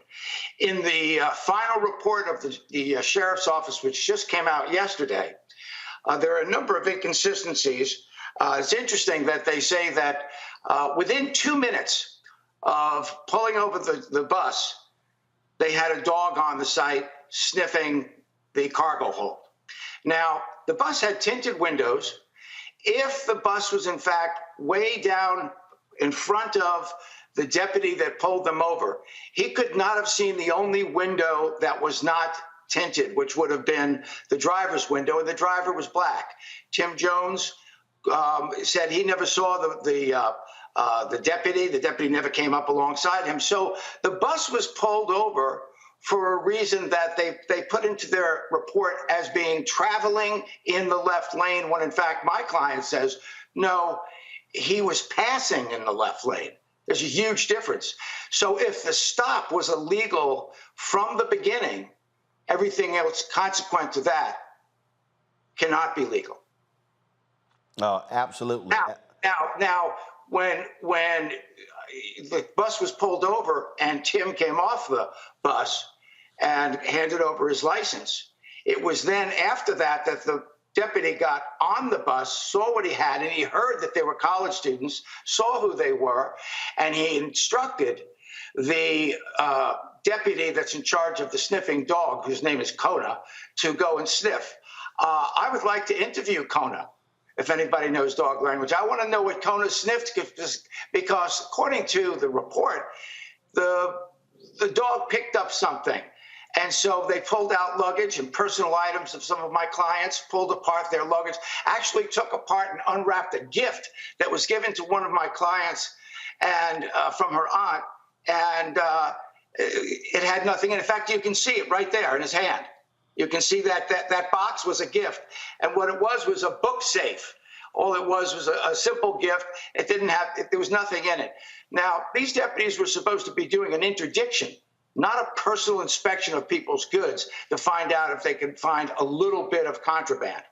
That's not the purpose of what they were supposed to be there for. Well, will we see what is happening? Are you planning on filing a civil lawsuit against the department? Absolutely. And the deputies, all of them, and the sheriff. Okay. In federal court in Georgia. All right. Greg, I appreciate it. Thanks a lot. You bet. Thank you. I'm going to take a quick break, come back, talk to my panel about this. You're watching Roland Martin Unfiltered on the Black Star Network. When you talk about blackness and what happens in black culture, we're about covering these things that matter to us, speaking to our issues and concerns. This is a genuine people-powered movement. There's a lot of stuff that we're not getting. You get it, and you spread the word. We wish to plead our own cause. Too long have others spoken for us. We cannot tell our own story if we can't pay for it. This is about covering us. Invest in black-owned media. Your dollars matter. We don't have to keep asking them to cover our stuff. So please support us in what we do, folks. We want to hit 2,000 people, $50 this month, raise $100,000. We're behind $100,000, so we want to hit that. Y'all money makes this possible. Check some money orders. Go to P.O. Box 57196, Washington, D.C. 20037-0196. The Cash App is $RM Unfiltered. PayPal is R Martin Unfiltered. Venmo is RM Unfiltered. Zelle is Roland at RolandSMartin.com. On the next A Balanced Life with me, Dr. Jackie, we're talking about leveling up, or to put it another way, living your very best life. How to take a bold step forward that'll rock your world. Leveling up is different for everybody. You know, I think we fall into this trap, which often gets us stuck because we're looking at someone else's level up journey, what leveling up means to them. For some, it might be a business venture. For some, it might be a relationship situation, but it's different for everybody. It's all a part of A Balanced Life. That's next on Black Star Network. Hello, everyone. It's Kiara Sheard. Hey, I'm Taj. I'm Coco. And I'm Lily. And we're SWV. What's up, y'all? It's Ryan Destiny, and you're watching Roland Martin Unfiltered.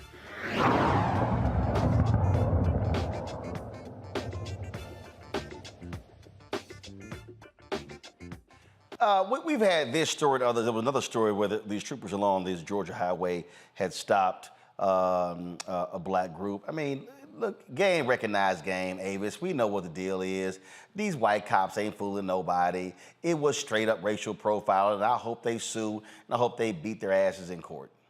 Absolutely. It was profiling. It was harassment, actually. I feel really bad for these young women who were out there representing their university, looking to participate in their sports, and to have to be targeted in this way, and let's just say likely humiliated in this way for no other reason than the fact that they were Black is very ridiculous. And so I'm so happy that they have legal representation, and I'm hoping that they will sue each and everybody involved, which it sounds like it's what they're doing, because they deserve to be completely well compensated as a result of that transgression.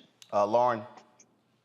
Yeah, I'm wondering why they haven't sued already. What's taking so long? It was April 2022. Why haven't they sued already? Why hasn't a civil lawsuit been filed already?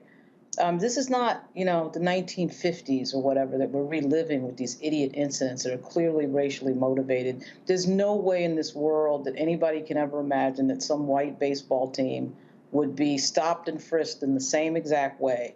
And, you got to love the fact, too, there's probably at least, 30 people on that team at minimum. And so you mean to tell me they searched the entire bus and found absolutely nothing, right? Of course, because there was nothing. There was nothing to find. But you can't find in the news a comparable incident where, these troopers in Georgia, sheriff's office in Georgia is stopping a white bunch of dudes going to play baseball or something like that. No way in the world. Hockey. I mean, it's outrageous. I'm shocked that a suit has not been filed already. I wonder what the delay is. And I think they should make as big of a deal out of it as possible. These are the types of things that we should not be okay with or getting used to or shrugging our shoulders at. This is nonsense. It is complete nonsense. Greg? Absolutely, Lauren.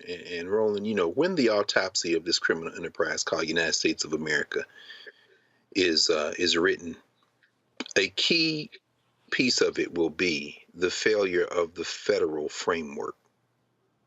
We have to remember that it has only been through federal intervention that anything close to some form of equity as it relates to rights, human rights, and has been affected.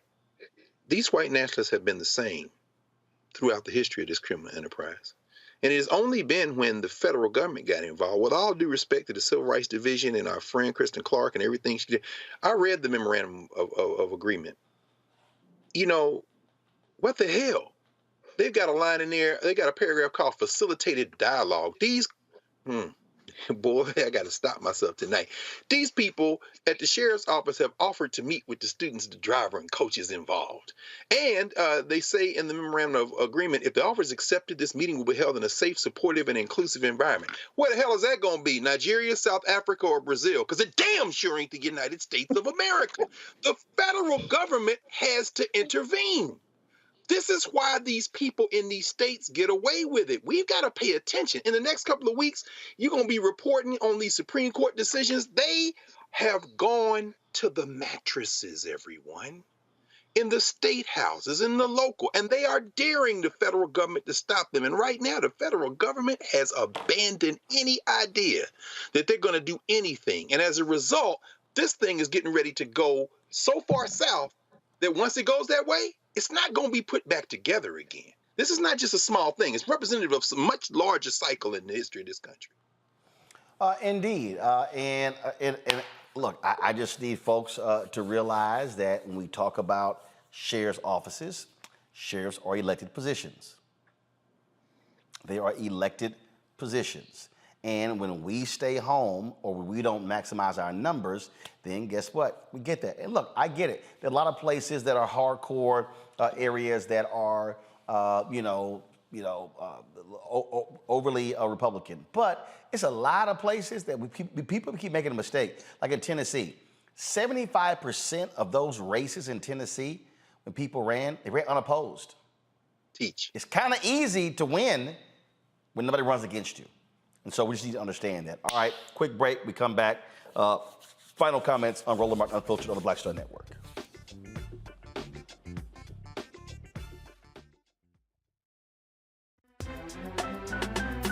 I'm Faraji Muhammad, live from LA. And this is The Culture. The Culture is a two-way conversation. You and me. We talk about the stories, politics, the good, the bad, and the downright ugly. So join our community every day at 3 p.m. Eastern and let your voice be heard. Hey, we're all in this together. So let's talk about it and see what kind of trouble we can get into. It's The Culture, weekdays at 3, only on the Black Star Network. Next on the Black Table with me, Greg Carr. Democracy in the United States is under siege.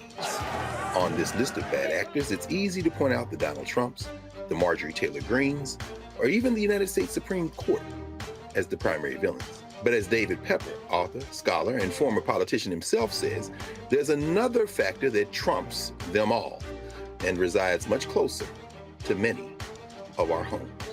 His book is Laboratories of Autocracy, a wake-up call from behind the lines.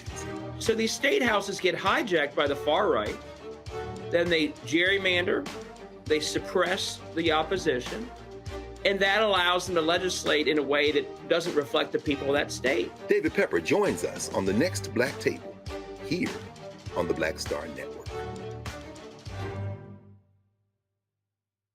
Black TV does matter, dang it.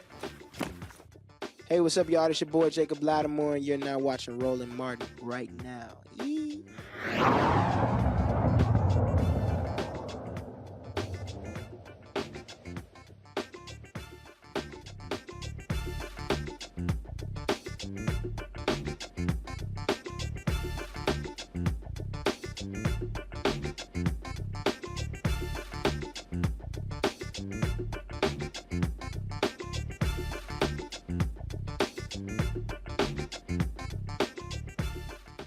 All right, so all week I've been talking about Fox News and the right being pissed off with President Biden's speech to the Howard University graduates on Saturday. And so I didn't see Greg Carr at the graduation, so I got to get his thoughts on the total right-wing freakout because Biden chose to discuss white supremacy in his speech as if that was the first time he did, when it didn't. Then, of course, you had that fool Rachel Campos Duffy on Fox News who called the Howard University graduates dumb. Now, Jesse Waters in his commentary tried to praise them as being smart and brilliant, but we know he's pretty stupid himself. Bro, why would you pull me in there, brother? You know I was in Philadelphia with our friend and brother Martin Lamont Hill. I wasn't going nowhere near no Joe Biden speech. And as far as that's concerned, the last, and I don't miss commencement. I'm very serious about the high holy days at HBCUs. I went to one. This is the first time in 23 years at Howard that I did not put on my robe for the recognition ceremonies or for commencement. And a great deal of that has to do with the current administration, quite frankly. I feel very strongly about the neoliberal university. I feel very strongly about celebrity clout chasing models for higher education. And I feel very strongly about the idea that some HBCUs have now become to aspire to be DEIUs, in fact, diverse, equity, and inclusion universities. So I wasn't even there to hear Joe Biden. Of course, we're going to expect this kind of thing in terms of attacking. But quite frankly, that makes it easier for folk to do less. Because even with the critical race theory stuff and the AP African American Studies course and all that, people can be very heroic when open white supremacists attack everything. The challenge we have is to be the kind of black that ignores that and pushes forward. And I'm very skeptical about where we are in higher education in general. Joe Biden picked up some cheap points on Saturday, and I certainly wasn't going to sit there and bear witness to it. But I do want to mention, Roland, that, again, happy Haitian Flag Day. We have to raise the name of the legendary Catherine Flon, who, when Jean-Jacques Dessalines ripped the white out the middle of the Haitian flag after the French killed Toussaint in the jail, said, "You'll never mistake the Haitian flag for the French flag again." And the sister Catherine Flon, the legend has it, stitched together the red and the blue, brother, with the little white square in the middle that says, "In unity there is strength." So shout out to that sister who is the mother of the Haitian flag. Damn Bessie Ross, who I would put with Joe Biden, who was probably there in Philadelphia when she was stitching that other flag. But anyway, I wasn't there. Avis. Fox News been on a tear all week. They're just so upset because he called out white supremacists. Yeah, well, they can stay mad as far as I'm concerned. There was nothing that he said that was incorrect. It's factual. In fact, it's not news. I mean, for years, forever, honestly, the biggest terrorist threat in America has been white men. And it still is that. That is still the case today. But we all know that they have an aversion to facts, right? We all know that. That's why they owe $1 gazillion and is about to be sued again. So, what could we expect? That's what we can expect from these folks. They continue to lie. They continue to sort of thwart the truth. And when they are confronted with the reality of the violence of the constituency that they seem to be bending over trying to appeal to, instead of acknowledging it, they're going to sit there and have freak out temper tantrums in the way that we just saw that they did. Lauren. Well, I mean, to Dr. Carr's point, I feel like we're in like a moment here the last 5 or 6 years where the federal government is not up to the task of what's going on. Certainly Merrick Garland is not up to the task of what's going on. I mean, we're seeing real violence in real time. We saw Mother Emanuel. We obviously saw Buffalo. We saw the attack on the Capitol. We saw a race riot in Charlottesville. We're seeing members of Congress openly say that they're okay with white supremacists in our military. We got a member of Congress who has a white supremacist on his staff. That would be Paul Gosar. We see DeSantis fundraising for some guy that killed a black guy on the subway in New York, proudly fundraising as if it's some badge of honor to fundraise because a black man was killed. We saw that same sort of thing with Eric Garner, with that cop, Dan Pantaleo. They gave him, they raised his salary and they gave him a nice desk job and all this other stuff because he killed Eric Garner. I mean, they rewarded him. And this is all out in the open. And nobody seems to be pushing back hard enough on this, in my view. It's good to see the Black Caucus is planning something, but we got to get real with the reality that we're living with over the last few years. I'd say the last 6 or 7. Donald Trump has basically made it fashionable to be openly racist. Yep. And this party has made violence fashionable. Well, again, they know exactly who their supporters are, and that's why they're catering to them. Avis, Lauren, Greg, I certainly appreciate it. Thank you so very much, folks. I will see you all tomorrow right here on Roland Martin Unfiltered on the Black Star Network. Do not forget, download our app, Apple phone, Android phone, Apple TV, Android TV, Roku, Amazon Fire TV, Xbox One, Samsung Smart TV. Also, join our Bring the Funk fan club. Your dollars make it possible for us to do what we do. Without you, it's not going to happen, y'all. P.O. Box, send check and money orders. P.O. Box 57196, Washington, D.C. 20037-0196. Cash App, $RM Unfiltered. PayPal's R Martin Unfiltered. Venmo is RM Unfiltered. Zelle, Roland at RolandSMartin.com. Roland at RolandMartinUnfiltered.com. Be sure to get your copy of my book, White Fear, How the Browning of America is Making White Folks Lose Their Minds. Available at bookstores nationwide. Amazon, Barnes & Noble, Target, Books A Million. Download your copy on Audible. I will see y'all tomorrow. Holla! Folks, Black Star Network is here. hold no punches. I'm real revolutionary right now. Support this man, Black media. He makes sure that our stories are told. Thank you for being the voice of Black America, Roland. Stay Black. I love y'all. All momentum we have now, we have to keep this going. The video looks phenomenal. See, there's a difference between Black Star Network and Black-owned media and something like CNN. You can't be Black-owned media and be scared. It's time to be smart. Bring your eyeballs home. You dig? Pull up a chair, take your seat. The Black Tape with me, Dr. Greg Carr, here on the Black Star Network. Every week, we'll take a deeper dive into the world we're living in. Join the conversation only on the Black Star Network. Hi, I'm Dr. Jackie Hood Martin, and I have a question for you. Ever feel as if your life is teetering and the weight and pressure of the world is consistently on your shoulders? Well, let me tell you, living a balanced life isn't easy. Join me each Tuesday on Black Star Network for A Balanced Life with Dr. Jackie. We're all impacted by the culture, whether we know it or not. From politics to music and entertainment, it's a huge part of our lives, and we're going to talk about it every day right here on The Culture with me, Faraji Muhammad, only on the Black Star Network. I'm Deborah Owens, America's Wealth Coach, and my new show, Get Wealthy, focuses on the things that your financial advisor and bank isn't telling you, but you absolutely need to know. So watch Get Wealthy on the Black Star Network.